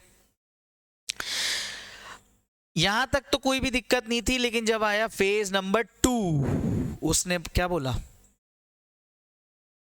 दोस्तों और दोस्तनियों, 1/4/2017 all listed unlisted net worth, listed है तो लगना ही है, अनलिस्टेड में भी कितनी नेटवर्थ होनी चाहिए, 250 करोड़ या उससे ऊपर, और अगर आप इन दी प्रोसेस ऑफ लिस्टिंग हो तो भी जाओ, ठीक है। एक्सेप्शन हम समझ चुके, वही एज ऑन द लास्ट, ये दोनों के लिए सेम है। ये जो पॉइंट है ना, यहां भी सेम है, क्लियर है। इसको अपन अलग से समझ लेंगे, तो इतना क्लियर है अपना। Is that clear? ओके, ये देखो अपन पूरे पेज में अगर देखा जाए तो अपन ने कैसे लिखा, जगह बहुत छोड़ दी अपन ने, लेकिन आपको ये लॉजिकली चार्ट फॉर्म में सामने दिख जाएगा तो लाइक हाँ ठीक है, कनेक्ट हो रहा है, इतना क्लियर है। अब यहाँ पे आते हैं कि भैया बैंकिंग कंपनी, ये जो डेट दी ना ये गलत है, ट्राई किया 1/4/2019 में, वैसे उन्होंने बोला था कि हम 1/4/2019 में बैंकिंग कंपनी में लगा देंगे, नहीं लगा पाए, banks were not ready to do, reason, NPA कितने दिन में अपन मेजर करना स्टार्ट करते हैं? 90 डेज, राइट? आईएफआरएस बोलता है 30 डेज। 30 डेज अगर अपन करते हैं अपनी इकोनॉमी की 12 बज जाएगी, यस और नो? और बैंक्स, तो आरबीआई भी लाइक रुको, लेकिन 2019 में नहीं हो पाया, 2020 में लगाना था, नहीं लगा पाए, क्यों? कोविड। 2021 में भी नहीं लगाया, कोविड। 2022 में भी कोई इंफॉर्मेशन नहीं आई थी, 2023 में भी कोई इंफॉर्मेशन नहीं आई, अभी तक till date no. Same goes with the insurance, इसलिए नहीं लग पाया। Got it? एनबीएफसी पे लग चुका है, अब आते हैं एनबीएफसी पर। फेज 1 1 अप्रैल 2018, वहां पे क्या था? 1 अप्रैल 2015 वॉलेंट्री, 1 अप्रैल 2016 फेज 1 मतलब 500 करोड़ या उससे ज्यादा, और 1 अप्रैल 2017 phase 2 all listed plus unlisted या फिर कोई इन द प्रोसेस ऑफ लिस्टिंग, और क्या पे 250 करोड़ और more than that, all listed plus unlisted with net worth 250 crore से ज्यादा। Got it? हाँ, हमेशा नेटवर्थ की डेफिनेशन, क्योंकि भाई अपन रूल्स कहां से पढ़ रहे हैं, हर बार रूल थोड़ी चेंज हो जाएगा। Is that clear? ओके ना, ये बहुत टेक्निकल तो है, क्यों? क्योंकि यहाँ एक एक वर्ड बहुत इंपॉर्टेंट है। एक और चीज,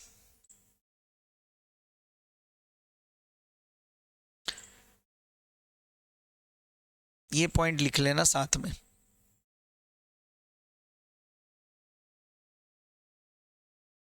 Once Ind AS becomes applicable, it will be forever. Liquidation बोलते हैं बेटा।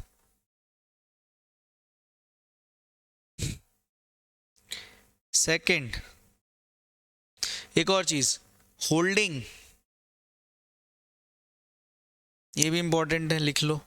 होल्डिंग, सब्सिडरी, ज्वाइंट वेंचर और एसोसिएट। मान लो ऐसी कोई कंपनी है जिसपे इंड एस लग गया, अब उस कंपनी की होल्डिंग भी हो सकती है, सब्सिडरी भी हो सकती है, ज्वाइंट वेंचर भी हो सकता है, एसोसिएट भी हो सकती है। तो एसोसिएट है या कुछ भी है तो क्या बोल रहे हैं? सब पे लगेगा। टू ऑल्सो, हाँ,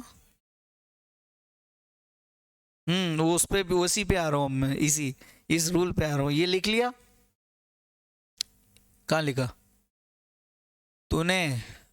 कहाँ?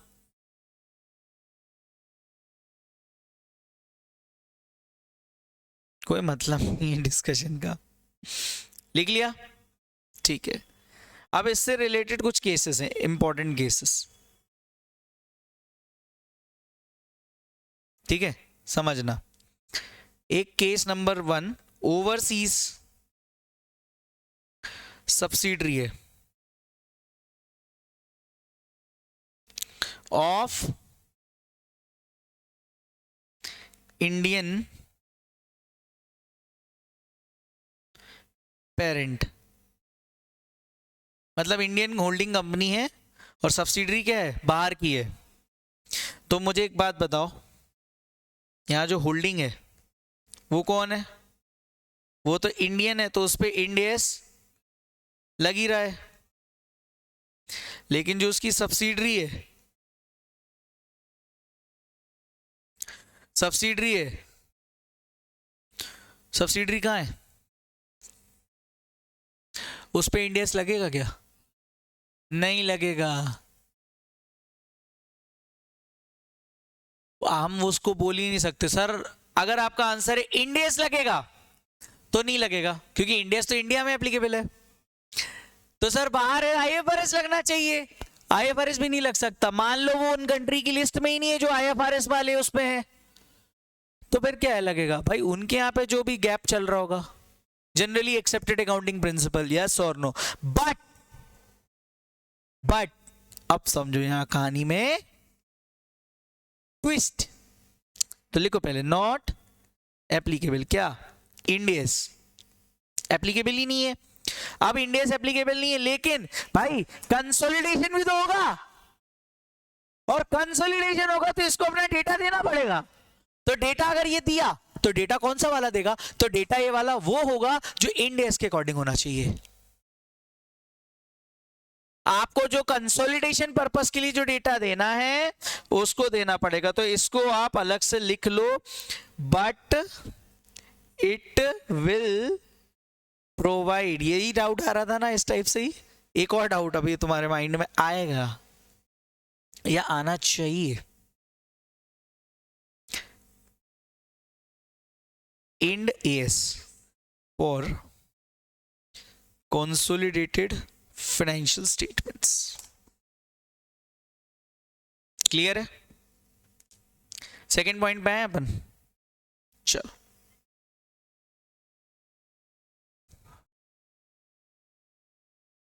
वो हमें उससे क्या लेना था, सब्सिडरी है ना तू, बस बात खत्म। टेक्निकली देखा जाए तो मैनेजमेंट डिसीजन में भी तो हमारा रोल है। अगर हम होल्डिंग कंपनी है, पेरेंट कंपनी है हम, लेकिन लगाना आसान नहीं है दोस्त। हर देश की कंडीशन, इकोनॉमिक कंडीशन अलग होती है। तो आपको कंसोलिडेशन पर्पस के लिए तो ये डेटा देना पड़ेगा, भले ही आप पे इंडिया से एप्लीकेबल नहीं हो, बिकॉज आप फॉरेन सब्सिडरी हो। ठीक है, अब एक और चीज, एक और डाउट आना चाहिए। अगर आया तो बहुत अच्छी बात है, नहीं आया तो कोई बात नहीं, इसके बगल में देखते हैं। पॉइंट नंबर 2, मान लो ओवरसीज होल्डिंग है। सोच के देखो ना, अभी तो अपन ने सब्सिडरी रखी, इससे भी तो हो सकता है ओवरसी कंपनी पेरेंट है and it has Indian subsidiary. देखो क्या है, लिखना इसलिए जरूरी है क्योंकि लिखना तो पड़ेगा, अकाउंट्स का पेपर है ये। लेकिन सर अकाउंट्स जैसी फीलिंग नहीं आ रही हमें, बहरा नहीं हूं मैं, है ना। अकाउंट्स तो लग ही नहीं रहा सर कहीं से। आएगा, समझ में आएगा जब इन डेज थोड़े बहुत चालू होंगे। देखो 60 नंबर का पेपर प्रैक्टिकल है, 40 की तो थ्योरी है। इन डेज में रूल्स ज्यादा है ना, डिस्क्लोजर ज्यादा है भाई। ऑब्वियस आप आ सकते हैं ना। अब मान लो रिलेटेड पार्टी डिस्क्लोजर का क्वेश्चन है वो थ्योरी ही तो है। गवर्नमेंट ग्रांट आधे से ज्यादा थ्योरी है। ईपीएस में है कैलकुलेशन, कंसोलिडेशन में है कैलकुलेशन, बिजनेस कॉम्बिनेशन में कैलकुलेशन। अच्छा चैप्टर तो पता ही नहीं अभी, बताएंगे बताएंगे, बस चल रहे हैं अपन तो। चलो अब बताओ इसमें क्या होगा। चलो होल्डिंग का केस बताओ।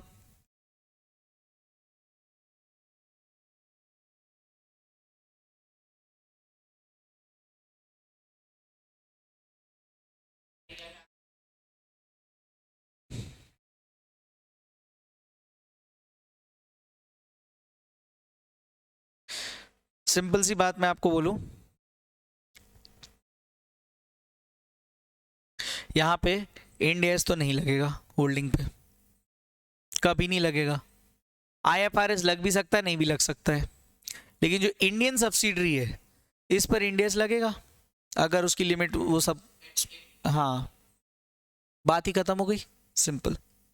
अब जो तुम्हारा डाउट था, क्या डाउट था मालूम? एनी कंपनी ऑन विच, बस ये पॉइंट्स खत्म हो जाए, आज की क्लास यहीं खत्म करते हैं अपन, ठीक है। इंड एस आर एप्लीकेबल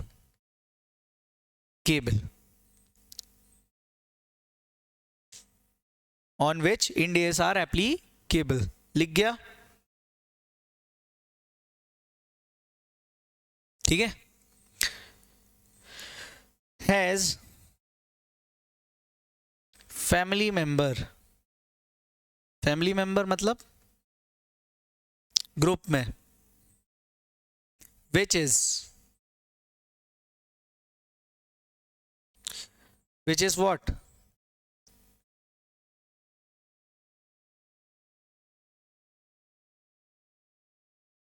ठीक है।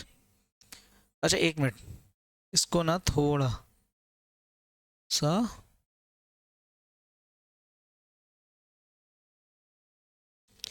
is parent.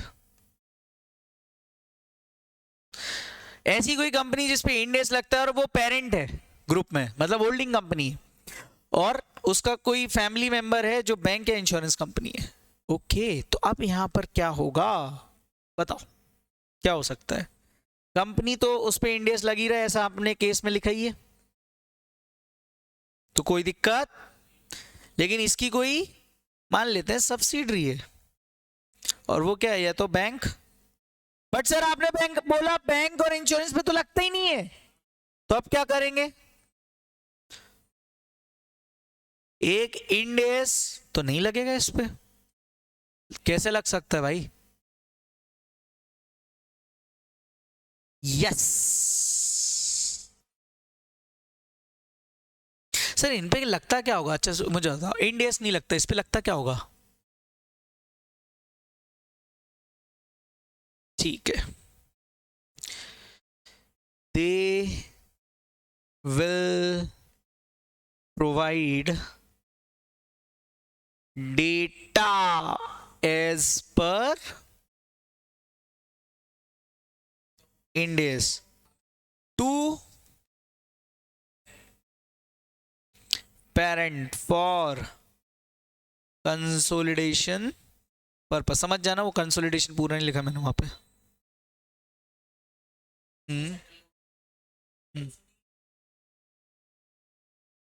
उसको शेड्यूल 3 रिक्वायरमेंट ही फॉलो नहीं करनी, तो फिर कंपनीज के रूल्स कहां से लग गए?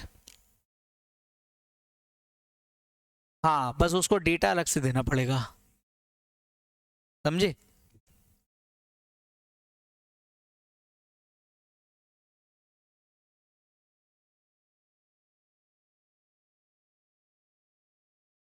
अच्छा, इसका वाइस वर्सा सोचो, ऐसी कोई कंपनी हुई, वाइस वर्सा मतलब ऐसी कोई कंपनी, कोई ऐसी कोई कंपनी मतलब ऐसी कोई बैंकिंग कंपनी या फिर इंश्योरेंस कंपनी है जिसकी कोई क्या है, सब्सिडरी है, जिस पर इंड एस एप्लीकेबल है, तो क्या होगा? तो ये जो है ना, ये तो अपने आई गैप यूज करेंगे। आई गैप बेसिकली इनके अकाउंटिंग स्टैंडर्ड्स, इनके जो इन पे लग रहे हैं, लेकिन इसको, ये जो सब्सिडरी है ना, इसको इंड एस ही लगाना है।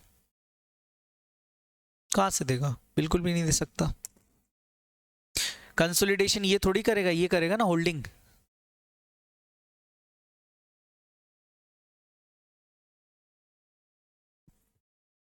होल्डिंग को बनाना पड़ेगा, होल्डिंग बनाएगा एएस के हिसाब से, तो ये तो इंड एस का है, इंड एस से एएस में तो बहुत आसान है।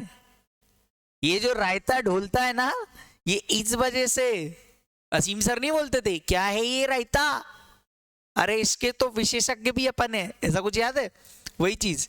तो ये जो चीज है, यहां से यहां जाना है थोड़ा सा ट्रिकी है, क्योंकि बहुत सारा कंप्लाइंस है, बट यहां से यहां आना इज लाइक हाँ ठीक है कर देंगे, करते ही तो थे पहले, करते ही तो थे पहले, और ये तो पहले से ही हुए, तो होल्डिंग कंपनी यहाँ पे हो गई। Is that clear? तो ये हमने यहाँ पर 4 से 5 केसेस समझे आज रोड मैप पर, रोड मैप खत्म कर लिया है। अच्छा एक काम करना, मॉड्यूल का आज का होमवर्क लिख लो, मॉड्यूल का इलस्ट्रेशन 1 और 2 सॉल्व करना है अपने को।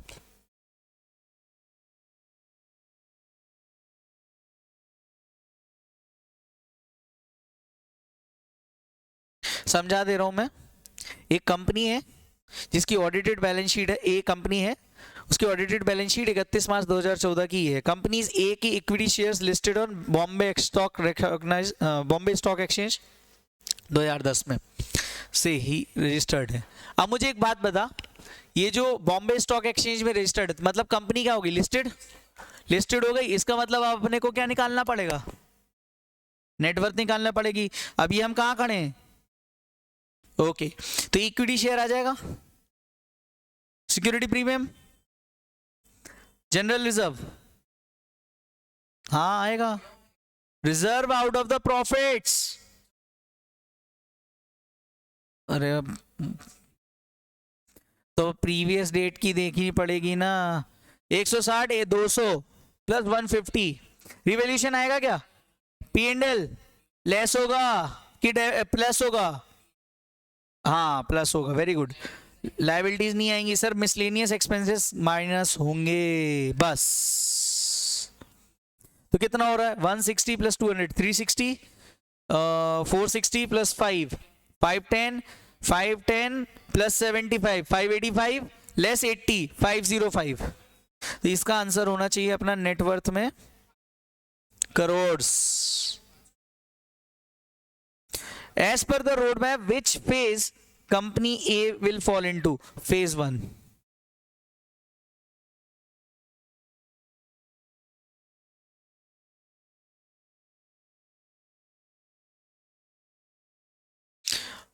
अनलिस्टेड कंपनी है, लेकिन बाबू हमने पढ़ा था ऐसी फेज 1 किस पे एप्लीकेबल? ऐसी कंपनी, ऐसी सिर्फ कंपनी लेस देन और इक्वल टू 500 करोड़। इसका मतलब यहां भी आंसर फेज 1 हो जाएगा मेरे दोस्त। और ये क्वेश्चन आएगा मात्र, और ये 4 नंबर अपने, अगर अपन यहाँ फेज 2 लिख के आ जाए और हम आ जाए भैया खुश होके और पता लगा लग गए, तो लगाने नहीं है। अच्छा एक चीज और देखते हैं, एक और क्वेश्चन देखते हैं। The balance of P and L in illustration 1, the balance of P and L is negative 375 crore. मतलब देखो ये जो 75 करोड़ है ना, इसकी जगह वो बोल रहे हैं ये पी एंड एल का बैलेंस मान लो यहां है और 375 लिखा हुआ है। तो मैं एक बात बताओ, यहां कैलकुलेशन करते हैं 160 प्लस 200 प्लस 150 लेस 80 लेस 375 कर कितना हुआ?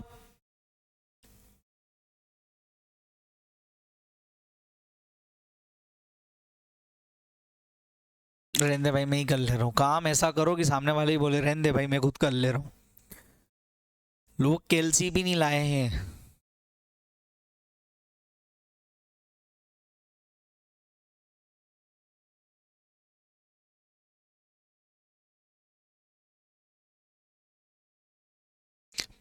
बेटा कहाँ से आ रहा है नेगेटिव? जरा वापस कैलकुलेट कर। 160 प्लस 200 कितना हुआ? 360, 510, 500, 150 भी तो ऐड करेगा जनरल रिजर्व, और उसके बाद 80 माइनस कर 510 में 430, 430 में भी 375 गए, तो भी 55 करोड़ की बच रही ना। क्लियर है? अब देखो चलो अपन आंसर मैच करते हैं।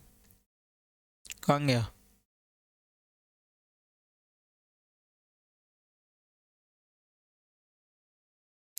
पहला वाला आंसर सही था अपना 505।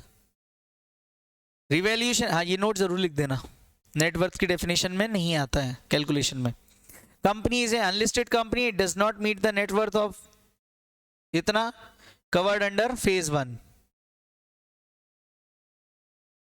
ठीक है? Even if company is unlisted company, company अगर लिस्टेड कंपनी है तो भी फेज 1 में ही आ रही है, कंपनी अगर अनलिस्टेड कंपनी है तो भी 500 करोड़ से ज्यादा, मतलब फेज 1 यहां भी आ गया। 1 अप्रैल 2016 से एनी हाउ इनको इंडिया से एप्लीकेबल हो जाएगा, इनका मन हो या ना हो। यहां हो गया 55 करोड़। 55 करोड़ कैसे आए? कैलकुलेशन दी, it does not meet the criteria mentioned in phase 1 listed और 500 करोड़ वाला। However, if company is an unlisted company, it will irrespective be covered under phase 2 as the first criteria of the phase 2 companies whose equity or debt securities are listed। तो एक बात बताओ, question में क्या दिया था? बॉम्बे स्टॉक एक्सचेंज में listed है, तो लिस्टेड कंपनी है तो हमें नेटवर्थ देखनी ही नहीं है।